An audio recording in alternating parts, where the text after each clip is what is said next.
Children of Earth Day 2, the second episode of Series 3, is written by John Fay and it's starring John Barrowman, Eve Miles, Gareth David Lloyd and Kai Owen. So yeah, the hub gets blown up, not good like, so the paramedics drags Gwen away from the destroyed hub into the ambulance and they're working for the government as well. This scene is brutal. I love how Gwen beats the shit out of paramedics, like hitting them in the face with a fire extinguisher. I was like, yeah, go on Gwen!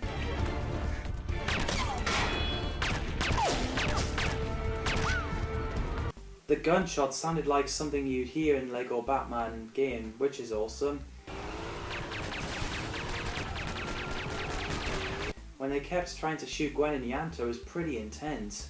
So while Johnson gets Andy to find where Gwen lives, Gwen gets Reese out of the bed and to get away, and I just love it when she shoots the tyres and Andy is like, what kind of terrorist shoots your wheels? She shot the wheels?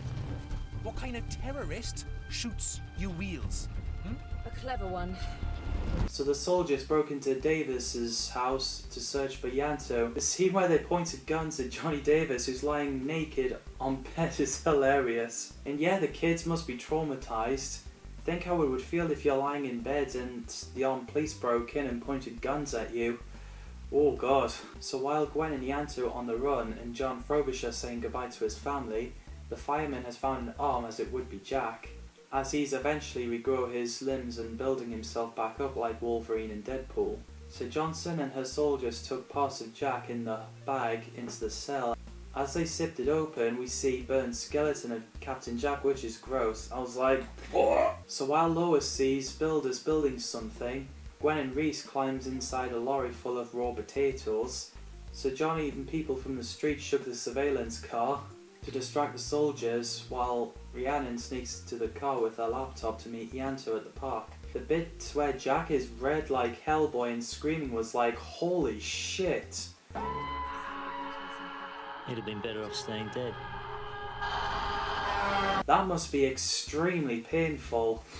Don't think I could take that, if that happened to me. I bet that's worse than sunburned. Oof.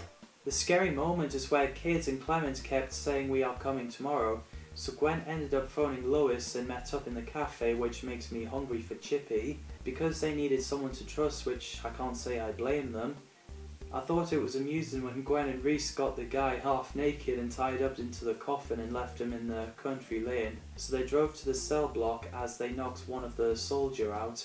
They kept open the cell only to find room full of concrete, because Jack got buried alive, again but full of cement this time.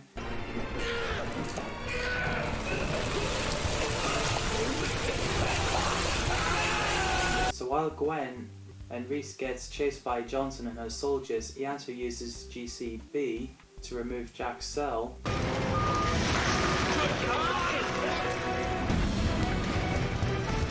I thought the music in this scene is pretty fantastic.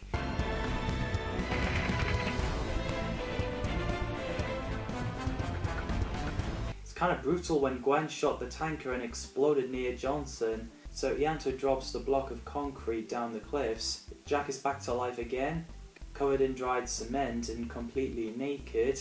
It's funny when Gwen gave Jack her coat so he can cover his area, but Jack decided to hang it over his shoulder as he walks towards the car. So the government built the tank full of blue smoke, which leads to cliffhanger.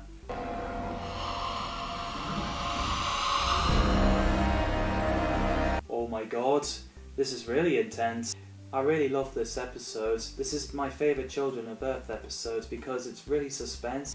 The music again is fantastic, especially the bit where Ianto was about to drop a block of concrete down the cliff. The casts again are spectacular. What did you guys think of Children of Earth 2? Feel free to let me know what your thoughts are in the comments down below. As always, thanks for watching, can't wait to talk about Day 3, and see you in the next video.